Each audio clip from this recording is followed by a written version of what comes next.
poursuit avec le Nigeria. L'interdiction d'importer et d'exporter des marchandises à travers les frontières terrestres du Nigeria durera aussi longtemps qu'il le faut pour pousser les pays voisins à endiguer le commerce de contrebande. C'est ce qu'a déclaré lundi le chef des douanes nigérianes. Pour le moment, toutes les marchandises illégales ou légales restent interdites d'importation au Nigeria par les frontières terrestres, a déclaré à la presse Ahmed Ali, contrôleur général des services des douanes du Nigeria. Nous ne pouvons pas donner de calendrier précis sur la réouverture. Cela prendra le temps qu'il faut à nos voisins pour venir à la table de discussion. La fermeture continuera donc tant que nous pourrons obtenir les résultats souhaités. Est-ce que, Vincent Feko, vous croyez véritablement que cette fermeture, c'est pour lutter contre la contrebande, les produits illicites et tout cela? Les informations à ma possession me donnent une autre version des faits. Mais tout de suite, je peux dire que ça fait partie d'une des séries de problèmes au Nigeria. Les importations de volailles et autres là, qui sont des produits interdits, produits au Nigeria, et que c'est le Bénin qui inonde ce marché. Alors qu'ils ont un traité qui interdit ces genres de produits. Bon, à ma connaissance, la fermeture des frontières terrestres du Nigeria a apporté du bien au pays. Il y a beaucoup de contrebande de produits alimentaires, des armes et autres. Et en plus de ça, il paraît que le gouvernement béninois a indexé les Nigérians que lors des événements des législatives du 1er mai et 6, que des Nigérians sont venus commettre des troubles au quartier Kadjeou. Et en dehors de ça, il y a leur super milliardaire, Dangote, qui a vu ses produits surfacturés. Surtaxés, etc. Ce qui veut dire que le Nigeria a voulu répondre par la fermeture de ses frontières. Et aujourd'hui, avec cette fermeture des frontières terrestres, il y a moins d'attentats dans le pays. Ce qui est une bonne chose pour le pays. La raison officielle, Marc Abouflan, elle convainc? Oui, bien évidemment, c'est une raison officielle très convaincante. Je pense en compte le contrôleur général à sa dernière conférence de presse. Il y a un besoin pour les voisins immédiats du Bénin qui sont touchés de plein fouet par cette fermeture de frontières de venir à la table de négociation. Et c'est là toute la question. Parce qu'on a vu, pour le cas du Bénin par exemple, le président Talon tenter de négocier une réouverture de ces frontières-là sans jamais véritablement taper du poing sur la table de son côté.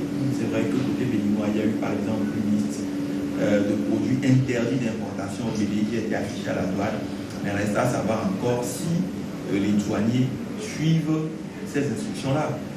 Il ne faut pas oublier que cette mesure prise par le Nigeria est très favorable à leur économie.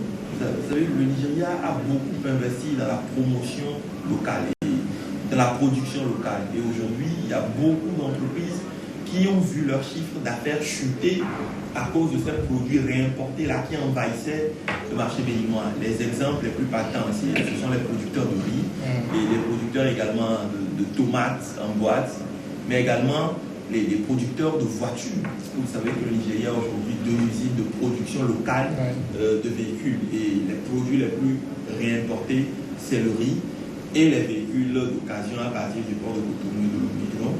Le Nigeria a pris une décision, c'est vrai qu'il y a un impact négatif sur un certain nombre de pays voisins, mais une décision aussi qui a une bonne portée et qui est plutôt favorable à leur économie. Alors, je pense que tous les pays, dans le cas du Nigeria, ont intérêt à maintenir leurs frontières parce qu'il s'agit de faire aussi une faveur à ces pays-là. Et si ces pays veulent bénéficier de cette faveur-là, il faudrait qu'ils aient à la table de négociation et surtout qu'ils soient plus fermes à leurs frontières sur les produits qu'ils sont autorisés à réimporter.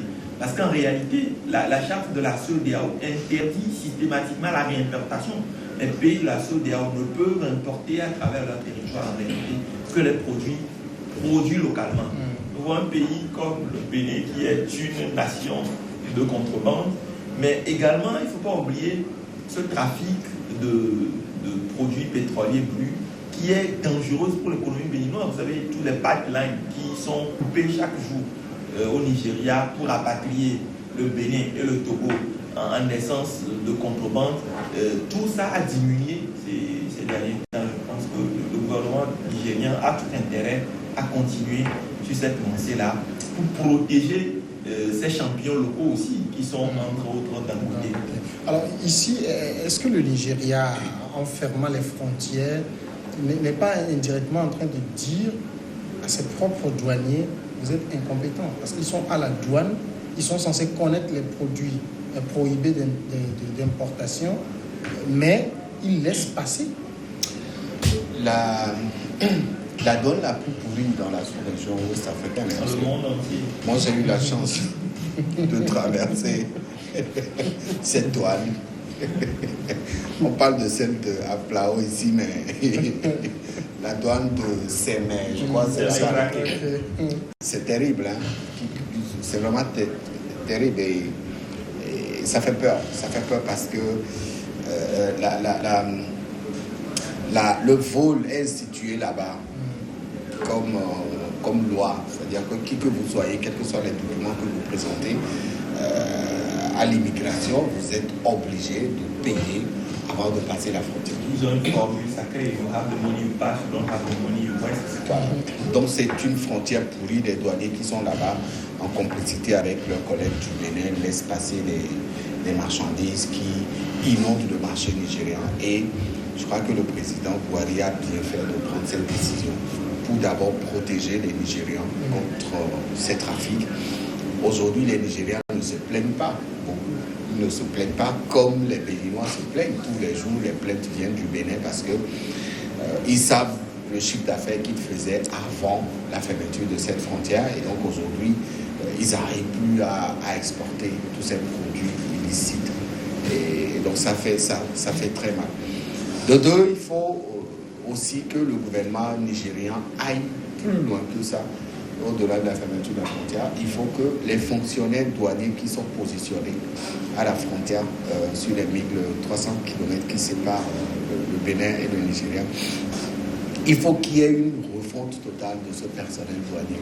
Parce que lorsqu'on parle du Nigeria, on ne parle pas de ce pays en bien en termes de trafic, en termes de vol, en termes voilà, on ne parle pas bien de ce pays et le dernier mandat qui a été proposé, offert à Buhari, doit lui permettre d'assainir véritablement tout le système pour lutter contre cette impunité-là. Le Nigeria, c'est un peu plus de 100 millions d'habitants. C'est un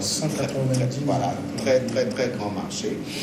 Et lorsqu'on parle du Nigeria, on parle d'une puissance économique dans la sous-région. Je pense qu'elle est la première puissance économique de la CEDEAO aujourd'hui. C'est un pays qui est ouvert à tous les systèmes commerciaux, mais ils ont besoin que ce qui doit rentrer, ils ont besoin de savoir que ce qui doit rentrer sur leur territoire est sain de consommation et respecte les lois commerciales qui sont imposées à tout le monde. Mais le Nigeria lui-même est impacté. Le Nigeria même est impacté, le Togo est impacté parce que certains produits viennent nécessairement du Nigeria et sur le marché, ce qui est vendu à 200 francs, c'est à 500. Ce qui était vendu à 500, c'est presque 1000 francs et la quantité a tellement diminué. Ce qui veut dire que le Nigeria veut restaurer son honneur, son économie, mais l'impact sur les autres pays est vraiment très engagé. Et il faut que le président Talon puisse revoir son confrère et ami nigérien pour que cette commission mixte soit vite formée afin de régler ce problème. Parce que ça ne nuit pas seulement aux Béninois, ils sont les premiers à être plus touchés, les Nigériens, les Tchadiens et autres, là bien sûr, les Camerounais et autres, là, mais le Bénin et le Togo sont plus touchés que les autres. Il y a oui. Mais je pense que Talon est ouvert à cette main tendue, hein, puisqu'on a déjà vu les premiers contacts qu'il a eus avec son homologue nigérien remontaient à la visite au Japon. Ils ont échangé sur le sujet. Quand ils sont rentrés, Talon est allé vers Buhari. Mais Buhari ne semble pas être attentif au message de Talon. C'est-à-dire que, pour une fois, Buhari a dit je veux assainir mon pays, je veux arrêter tous ces trafics-là. Le commissaire a parlé de marchandises légales et illégales. Ça veut dire que les premières victimes des importations de ces marchandises illégales, c'est les Nigériens. Et lui, en tant que président de ce pays, ne veut plus avoir tout ça. De deux, il parle de lutte contre le terrorisme, parce que derrière ça, il y a des armes qui circulent, il y a des terroristes. C'est son pays, le Bénin n'a jamais été attaqué par les terroristes. Hein. Donc, il en a fait une promesse de campagne, il a envie de tenir sa promesse, et je crois qu'il est de l'intérêt du Bénin d'aller au-delà et de ne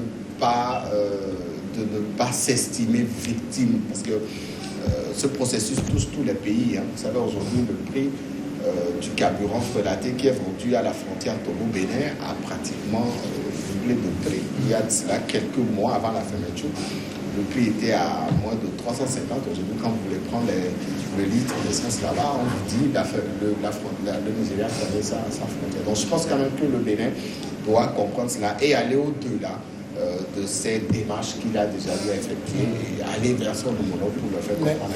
Le président nigérien, l'ancien président béninois Nicéphore Soglo a fait une sortie tabac la dernière fois pour parler de trafic d'armes de son successeur Talon. Et le gouvernement béninois a fait un point de presse pour dire que cette affirmation était gratuite. Alors, il y a aussi un problème, parce que le Nigeria a décidé de lui-même de fermer la frontière. Ça pose un problème pour la ZLEC. Si chaque pays un jour se lève et dit bon, je ferme ma frontière alors qu'on veut créer une zone de libre-échange continental. A priori, ça ne pose aucun problème pour la ZLEC, parce que ce problème justement a été relevé par le président Talon, convoqué chez un certain nombre de ses homologues, quand le président nigérien a expliqué les raisons qui faisaient qu'il a fermé les frontières. Je pense que ces homologues ont demandé simplement au président Talon et au président Issoufou Mahamadou du Niger de se conformer aux exigences du Nigeria. Avant de créer une zone économique de libre-échange, il faut avoir de quoi échanger. Et la plupart des pays de l'Afrique de l'Ouest aujourd'hui ne sont pas des pays producteurs. Vous savez, le Nigeria est la locomotive de l'Afrique de l'Ouest. Si l'Afrique de l'Ouest est attrayante aujourd'hui et des entités comme le Maroc veulent rejoindre la CEDEAO, c'est justement parce que c'est une économie attrayante. Et sur les 300 millions d'armes que compte la CEDEAO, le Nigeria en a 190 millions. Ce qui en fait un marché supra dans la sous-région. Et ce marché supra a besoin de se construire, parce qu'on ne peut pas, comme je le disais tout à l'heure, avoir une zone de libre-échange avec des pays qui n'ont pratiquement rien à échanger, qui n'ont à échanger que des produits réimportés. À quoi ça sert d'avoir une zone de libre-échange si nous n'avons pas une production locale qui se développe? Et puis, le Nigeria prend une mesure pour protéger son économie. Quelles sont les mesures de résilience que développent les économies alentour? C'est ça la véritable question dans ce problème. Ce qu'on reproche aussi au Bénin du président Talon, c'est que le président même est un des hommes d'affaires en concurrence directe avec les champions locaux du Nigeria. Alors que le Nigeria a toujours fait depuis le temps de Olusegun Obasanjo la promotion de ces champions locaux. Si un certain Dangote se retrouve aujourd'hui première personnalité la plus riche d'Afrique, c'est justement parce qu'à un moment donné, l'État nigérien l'a porté. Aujourd'hui, les seuls, si l'État béninois, par exemple, a porté un certain nombre de cas d'aujourd'hui, nous voyons avec l'émergence de la rupture ces personnalités écartées au profit du seul président. Mais ce n'est pas normal que vous puissiez contrôler en même temps et le pouvoir exécutif et le pouvoir économique. Maintenant, de l'autre côté, ce qui se passe aussi et qu'il ne faut pas oublier, c'est cette crise permanente entre le Nigeria et le Bénin depuis l'avènement du président Talon. Vous savez, Buhari avait déjà eu des velléités de fermer les frontières au temps du président Yahya Bouni. Mais Yahya Bouni, avec ses relations au Nigeria, a su quand même calmer les ardeurs de son homologue. Mais dans la dernière crise, qu'est-ce qu'on n'a pas entendu dans la dernière crise politique? que même quand il s'agissait de crise politique au Togo, on a toujours entendu ces pays-là, surtout leurs communicants, répéter que c'était des pays indépendants qui s'autosuffisaient et que le Nigeria n'avait pas besoin de s'ingérer. Alors que je vous disais tout à l'heure que le Nigeria est la locomotive de toute la sous-région. Et il est important à un moment donné que le Nigeria démontre à ses voisins immédiats quel était son pouvoir dans leur économie. Je pense que c'est ce qu'est en train de faire le président Buhari. Maintenant, il y a un dernier aspect que beaucoup ne voient pas. La décision de Buhari aussi désavoue en quelque sorte l'administration béninoise, l'administration nigérienne, pas seulement les douanes. Parce que l'administration nigériane est l'une des plus corrompues au monde. Et tout le monde sait que si ces produits illicites traversent la frontière, c'est parce qu'à un moment donné, les douaniers nigériens ne font pas leur travail comme il faut. Et pas seulement les douaniers nigériens. Dans tout l'échelon administratif du Nigeria, la corruption est instrumentalisée. Et même si Buhari est parti en guerre contre cette corruption, on constate qu'il ne peut pas vaincre ce phénomène malgré toute sa bonne volonté. On va aller à la pause et après c'est le tour.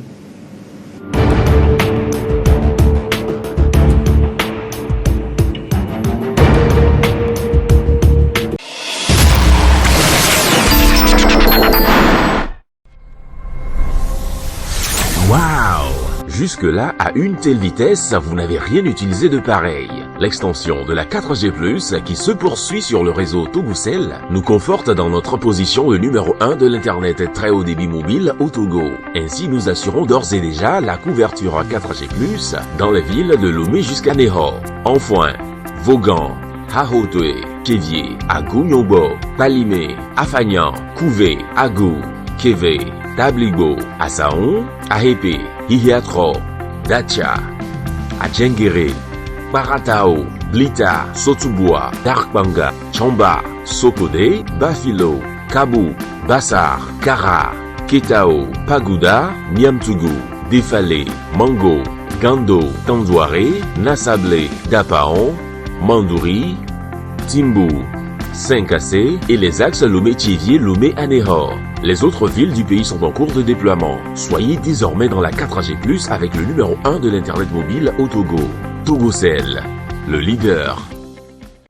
Sous le haut patronage de son Excellence Monsieur Faure Isozimne Gnassingbé, président de la République togolaise, le ministère de l'Agriculture, de la Production animale et halieutique, en collaboration avec l'Organisation des Nations Unies pour l'alimentation et l'agriculture FAO, organise la 39e journée de l'alimentation JMA et la 23e opération Téléfood le 16 octobre 2019. Cette opération est placée sous le thème « Agir pour l'avenir ». Une alimentation saine pour un monde fin zéro. Au programme, développer les capacités d'au moins 1000 jeunes et femmes à produire, transformer, créer et gérer leur entreprise en les équipant d'unités mobiles de transformation de produits agricoles et en mettant à leur disposition un outil d'apprentissage proactif dénommé OnMap. Et ce, dans une dynamique d'implémentation du concept Camp mobile du futur.